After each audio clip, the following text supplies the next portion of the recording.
Hello everyone, this is your host Saurav Pathak, and in today's podcast, our guest is Eden Marco. Eden is an instructor at Udemy and he has published a wonderful course on LangChain which has got almost 6,000 plus students and 800 plus reviews. In today's podcast, we are going to discuss with Eden on the future of AI, understand LangChain in simple terms, and how AI is actually helping third world countries to raise their living standards. So, let's get started. The open source ones, and we're seeing this trend happening right now, are really narrowing the gap and are getting closer and closer to those proprietary LLMs. Developers right now, they know how to talk with relational databases and graph databases. So I think that developers will always be needed. I think that there will be a productivity boost.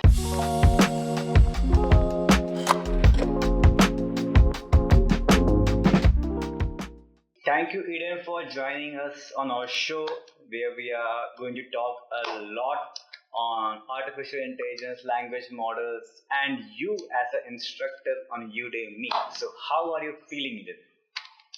I'm good, super happy to be here, Sarub, and thanks for the opportunity. So, how things are there in Israel right now? How things are going on in your life? And if you can just let us know a bit about yourself to our viewers. So I'm based in Tel Aviv, in Israel. Weather here is pretty hot, and a lot of GenAI innovation is happening right now. I see a lot of the GenAI community keeps growing and growing. A lot of people are talking about it, and there is a lot of buzz when it comes to GenAI application development. So super cool and super excited to be in this exciting time.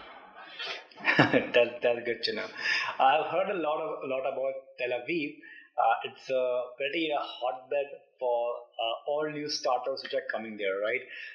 Can you just let us know that what is something special about Tel Aviv which a lot people want to know? Like so many new startups, cool startups working on AI, vision intelligence, deep learning are coming out from that particular city.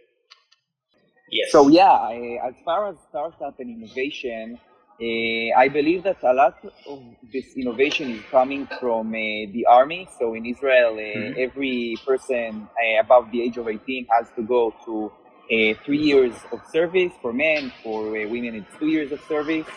And in the army, you experience a lot of challenges that you need to solve. And there is a lot of stuff going on as far as the intelligence side, a lot of technological units. So many people start when they join the army and they do some interesting things, and then they finish it, they gain a lot of experience, a lot of real world challenges, and they simply apply it. So the entire approach is a lot of the independent approach. So you have a problem and you need to find it and solve it by your own. Okay, that's pretty interesting.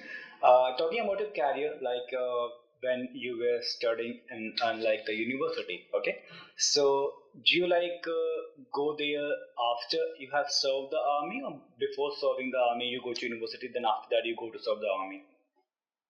So no, after you turn 18, you need to join the mandatory service. So I joined the army. I spent there 4 years, and then I went to study in university computer science. By the way, in the military, I was a medic and the medic force commander. I taught medic courses, in healthcare. So I didn't have any experience in tech or anything. I started my career after finishing my computer science degree in the university. Okay, good. So, Eden, what actually motivated you to come into this AI ecosystem, start working on LangChain? Like, do you have any previous experience of working in this ecosystem, or it just happened to be because right now it's quite a buzz going around of AI, and especially after ChatGPT came, right? Because this is something not a new tech; it's been there 10 years before also, but we are seeing that a lot of new buzz are coming on the internet around AI, chat GPT, language model. So what actually motivated you to come into this ecosystem, publish your tutorials, and help the people in getting to know more about LangChains? So to be honest, I didn't have any experience in AI up until a couple of months ago. So I am originally a backend developer, and I used to write a lot of backend code in cloud security. And really, the AI field for me, it was something like a black hole and that I didn't know anything about it. So what happened is, like you said, ChatGPT came up, and it started that it gave everyone the ability to use AI. And I noticed on Twitter that there was starting to get a lot of talk about this framework called LangChain. So I said, hey, why don't I try it and learn it? And that's pretty much it, how I came to it and studied it. And I really, really liked it. It's very elegant. It solves a lot of challenges. And yeah, so beforehand, it's not my first time publishing an online course. So I've been doing it for many, many years. Over 7 years. So I have courses on PyTest, in Python, on Neo4j, on YAML files, and it's something I've been doing for a while now. So to make a course on LangChain was pretty intuitive for me. I said, hey, there are not a lot of courses on it right now, so maybe I should put one to, yeah. That's a pretty interesting initiative, I would definitely say. So, to all the viewers, if you're looking to get to know about LangChain and understand how LangChain works, how embeddings are working, what is a vector database, Eden has got a very fine tutorial on Udemy by the name LangChain. Develop LLM powered application with LangChain, which has got more than 6,000 students and I guess more than 8,000 ratings as well. So that's an amazing tutorial. I would definitely recommend for you guys to do check it out, and you will find that link in the description below.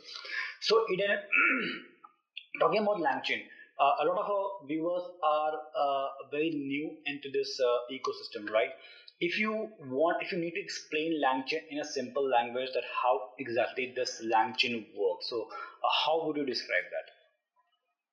So I like to think about LangChain as the go-to framework when you need to write an LLM-based application. So let's say you want to write a GenAI application that writes text or simply does kind of similarity search, and we can talk about that later.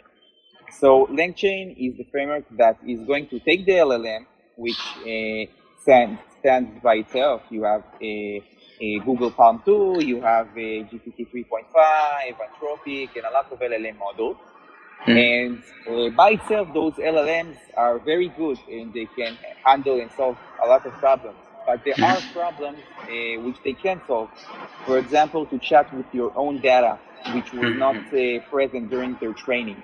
So LangChain also helps you to first connect your data to the LLM, whether it's PDFs, Google Drives, cloud storage buckets, databases, you name it, you have an integration in LangChain. This is the fourth part.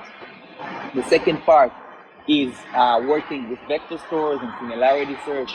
So there are many vector stores out there, Google Cloud, Matching Engine, Pinecone, VPA, ChromaDB, and all of those vector stores are solving the main problem of similarity search. That's the most common use case in GenAI applications. So LangChain also helps you to abstract the work with vector stores. So you work with a vector store object in LangChain, and you don't really need to get to know to the specific vector store vendor API. So this is also one part. A lot of tasks that you would need to program yourself, LangChain does for you, all these heavy lifting. And the last cool thing about LangChain is the concept of agents. So LangChain also helps you to equip your LLM with ability to run Python code, to make API calls, to search online, to tweet on Twitter, and a lot of those stuff. You can do this very easily with LangChain. And those are the main three reasons. And I have to say that I've been following and been a part of the GenAI community very since the beginning. And actually, LangChain also encompasses and really sets the best practices when it comes to generative AI applications. So you can see a lot of prompt engineering concepts and a lot of papers being implemented into this framework. Okay, and right now I think they are setting the standard for best practices when it comes to this. Right, right.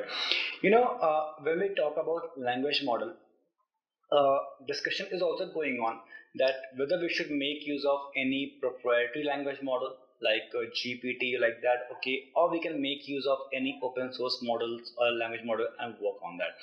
So what's your perspective on that? That if someone is looking to build an application using a language model, are there any specific use case that they should consider before choosing any proprietary or open source language models?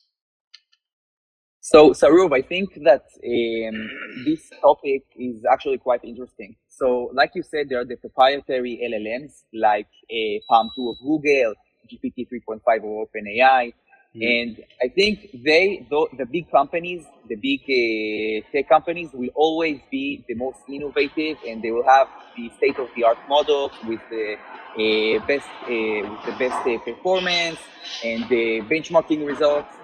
But the open source ones, and we're seeing this trend happening right now, are really narrowing the gap and are getting closer and closer to those proprietary LLMs.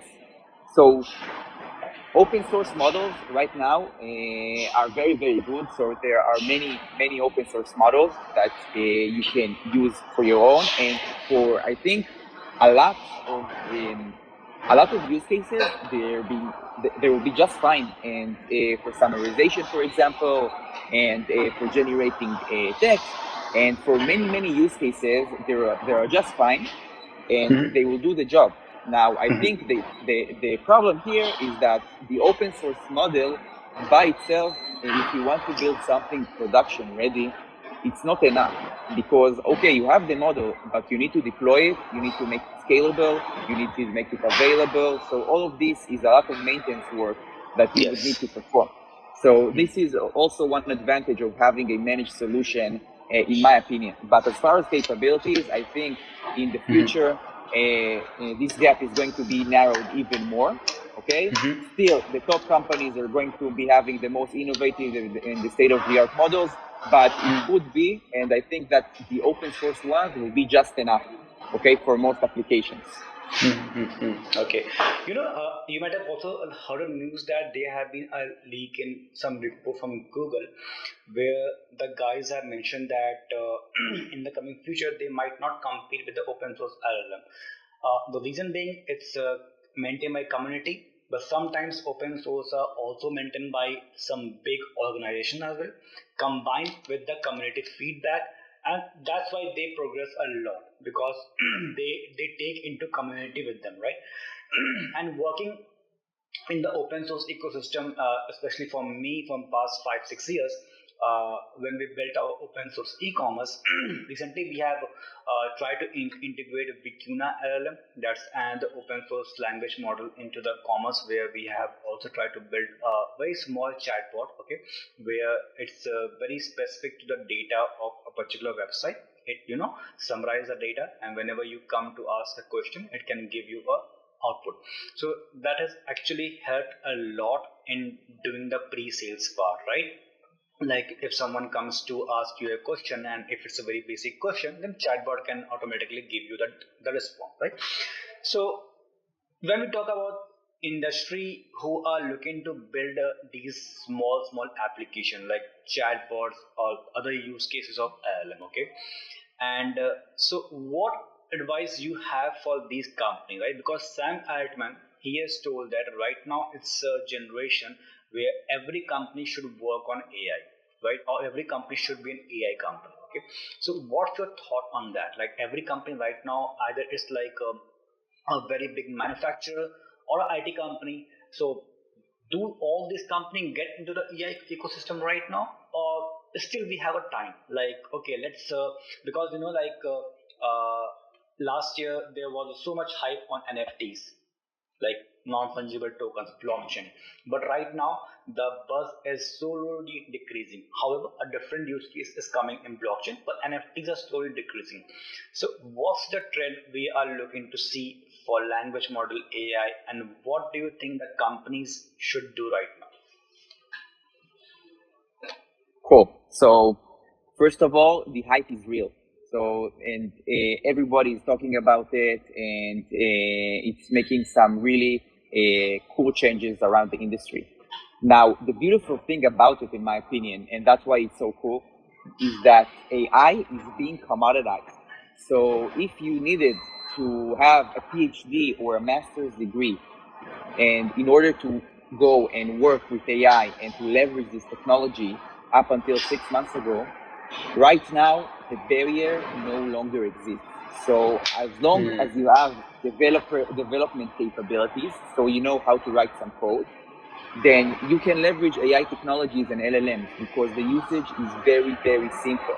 So the barrier of entering this field no longer exists, and I think it would touch all the industries. Okay, so if a company has developers, backend developers, full stack, front end, they can also leverage AI because you don't need the speciality of AI and machine learning. You don't really know how things are working underneath the hood. You can simply use those LLMs as black boxes and you will get amazing results. So that's for the first part of the questions about who is affected and who can leverage it. So I think everyone, and that's the trend we're seeing right now, that a lot of companies are simply using it because it's very easy. Okay, it's very easy, especially when you have frameworks like LangChain, Llama Index, Haystack, and frameworks that makes the development time very, very short. And for your second part of the question, if I was a company today and I want to empower my developers to start working GenAI applications and to start developing and making features and leveraging this technology, then I have two suggestions for them. The first one is to start learning about vector search and how to interact with them and what is similarity search and how to leverage that. So this is very, very simple, the core idea, and a RAG, retrieval augmented generation, to simply take the prompt and augment it with more context to get a better answer. So this is the first part. So I think this is the capability of the next generation developer. So the next generation developer is going to because developers right now, they know how to talk with relational databases and graph databases. So I think vector databases are also going to be a very important skills. And once you know how to do that, you can build some very cool stuff and some very advanced technology powered by LLMs with it. So this is the first part. The second part is working with agents and to equip with the LLM with tools like to write code, like to execute code, and to search online. So this really gives massive capabilities of what we can create. So those two things, they may sound like hard, but they're actually quite simple. And for developers with experience, I mean, this can be learned in a couple of days of studying this field, okay? Because there isn't really a lot to know about it right now. It's also new. Okay. You made a very interesting point of AI that it's like a black box, right? And I remember watching a series on HBO channel. There's a series called Silicon Valley. Okay, I don't know if you've heard or not. Okay, they are a bunch of guys trying to make a decentralized internet. Okay, at the end of the series, they what happened is that they made something like they told that AI is training another AI. Okay, and at the end something happened, and the main character he says that I don't know what happened because AI is like a black box, right? So. In this regard, I also heard an article, learned an article a few days back that a lot of Chrome extensions have been developed, okay, which are actually helping you in such use cases, but many of those extensions are actually collecting user data. Okay, so in this era where data privacy is something the most common aspect of the people, so AI, just like any other tech stack, if it's in good hand, it's for good use. If it's in bad hand, it's for bad use. It's a black box, you don't know what happened. So, what are your thoughts on this? And is there any legal perspective or security perspective which you want to advise to the consumers before they make use of any AI application? Okay, so yeah, like you mentioned, AI brings a lot of challenges of privacy and security, and it's also the very, very beginning. So let's start with privacy. So ChatGPT and Google has Bard is a consumer product, and each product of them, they have a EULA, end user license agreement, to say what happens with the data and whether it's saved or not. Okay, so I'm not really sure. I'm not a lawyer, so I can't give like legal advice, but I think from the documentation you can understand if the user, if the information you're giving those solutions is getting processed, getting saved, it's getting used by other people. So you can find it there in the agreement. However, if you are building an application for your company and or of your own, so the models themselves, Google has PaLM 2, OpenAI have GPT 3.5, GPT 4. So basically, I know that the trend is actually to make this data yours. Okay. Again, I think I'm not a lawyer, and you need to check out the documentation and what happens with it. But the trend is that your data should stay your data, and your data shouldn't be used, and your customers' data shouldn't be used for training or for anything. And a lot of people and a lot of companies are doing a lot of work to make this happen. Okay, it's called responsible AI. So to give you the promise that once you send a prompt, the prompt is staying yours, and nobody is using it to train other things with your data. So this is very, very important in my opinion, and this is a topic that should definitely, if you're building an application that is going to be used by users, you need to know what happens with your data and how do you govern it. So it's very, very, very important. I know that the trend is to have this responsible AI and to use models that are saving the data securely, or not saving at all data. Speaking of LangChain, Eden, like even ChatGPT, there are some prompts which you can give, and it can return a code, right? Like if you want to like have a code of an application, it can also return a code, a full source code, right? And right now there are many no code tool application as well. Okay, where you don't need to write any single code, and you can work as a developer. Talking about LangChain, like if someone wants to get into this field and want to work on LangChain, uh, is it right now required that he should be a developer who should have some knowledge on moon stack, full stack, or anyone right now who has a basic understanding of any programming language, either it's oops concept or like a PHP language or whatever, even basic understanding, can get into this field and start working on LangChains? So yes, I think that really the barrier is not, there is no barrier. As long as you know a programming language, Python, PHP, Ruby, Go, you name it, and you know how to program, you have some decent experience, then you can leverage LangChain and you can use it. It's free. It's not so hard to learn it.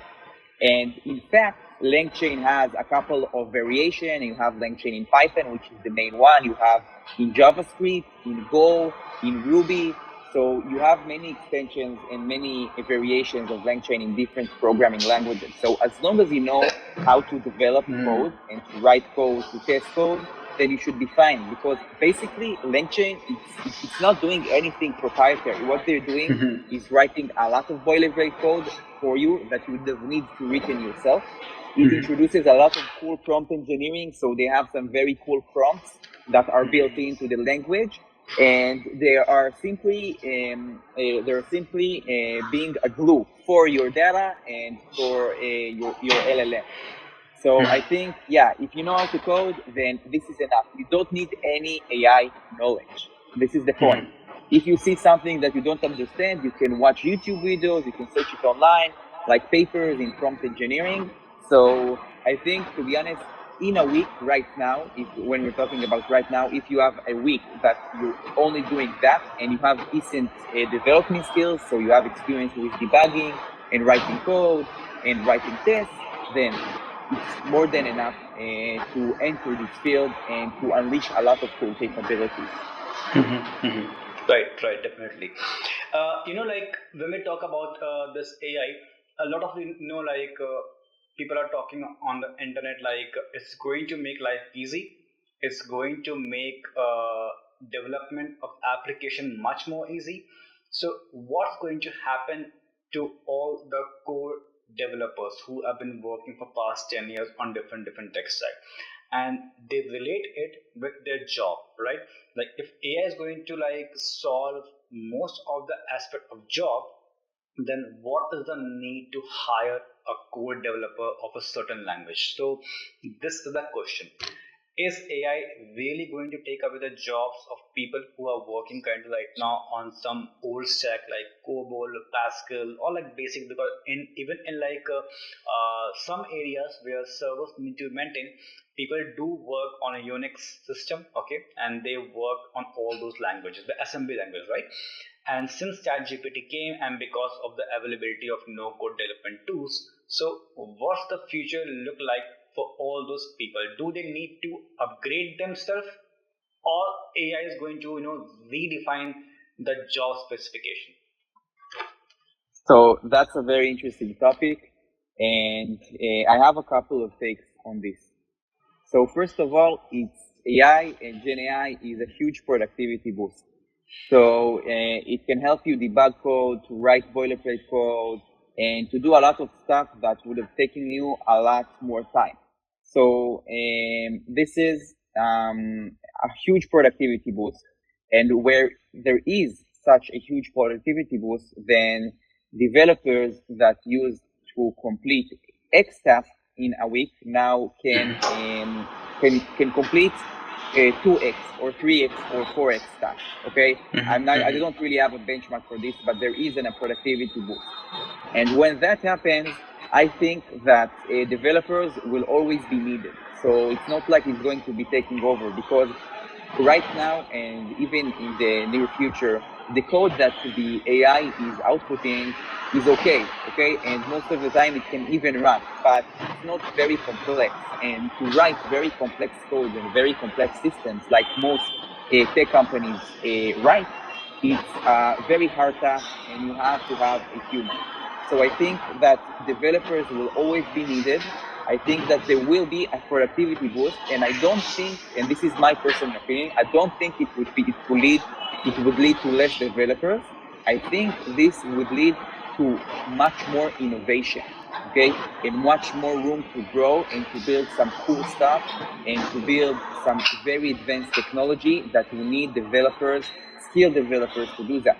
Because if you have a bug in a huge system with multiple components and a lot of logs, and there is something that takes humans like a week to find and to resolve what's the issue, I don't think right now AI is going to answer this. It may help a little bit around this, but still a lot of human intervention and a lot of human feedback loop is needed to solve very complex things.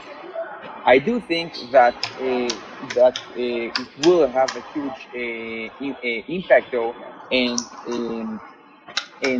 also in writing, for example, and also it will give people with a non-native English an opportunity, a better opportunity to communicate, and it's going to be removing some barriers, like language barriers that we used to have, like having a conversation between people in different languages. So I think these things are very, very close and imminent, and that's pretty much it. Maybe something else you want me to address? No, I think that basically address the points. The similar conversation I had few days back on a podcast with Greg. He runs a channel on YouTube by the name Data Independent. Okay, and he has a similar thoughts, and he told that AI is definitely not going to take over the jobs. It's going to make the people more, skillful. Okay, because it's just an enabler. Okay, it's not something like a replacement. Okay, it's like an enabler. It will enable you to do more jobs within a small time, right? So I think that's the what you are also looking to embrace here.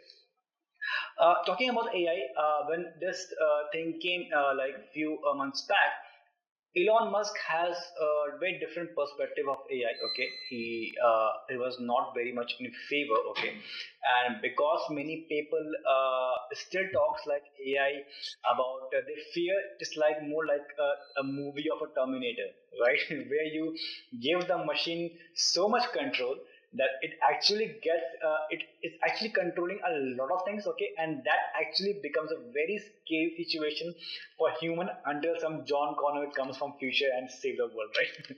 so so what are your thoughts on that perspective? Like, are we really giving too much power for the machine to address everything, to analyze, judge something, respond in a particular way, and take a decision? So what the future look like for AI? Like, is it something going to be like Skynet kind of a thing for the Terminator movies and going to do all those stuff? So how people are reacting to these stuffs?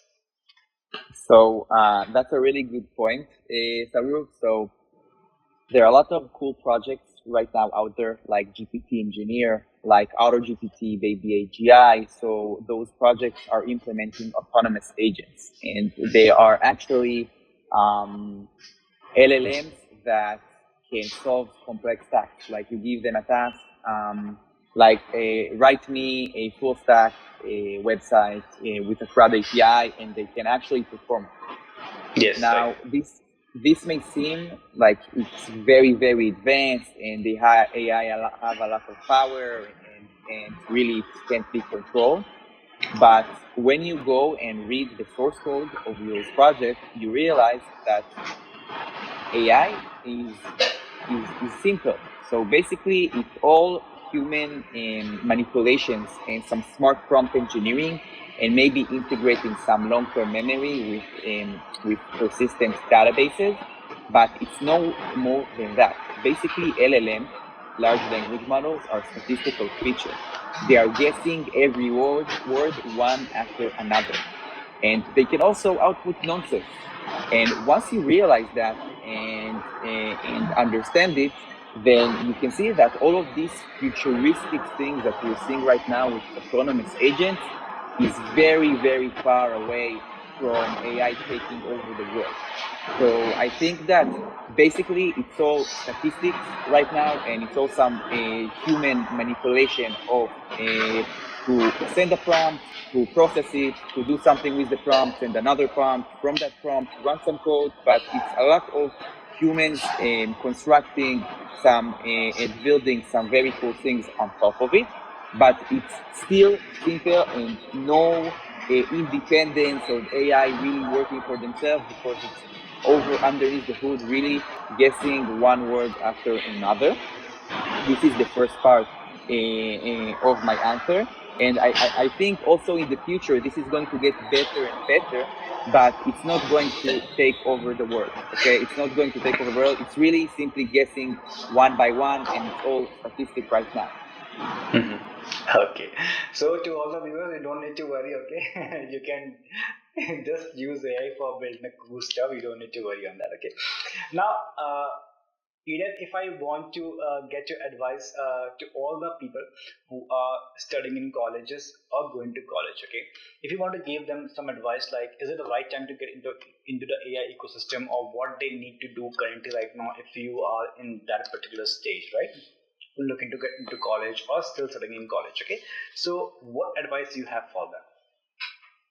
So the first thing I want to address is that now is an excellent time to start in AI. We're just in the beginning, and a year from now, this entire field and all the technology is going to look a lot different. So now it's very, very early, and if you join the community right now and you start learning it, you have better understanding of what's going to happen on the future, because it's all going to be built one step after one step of things that are happening today.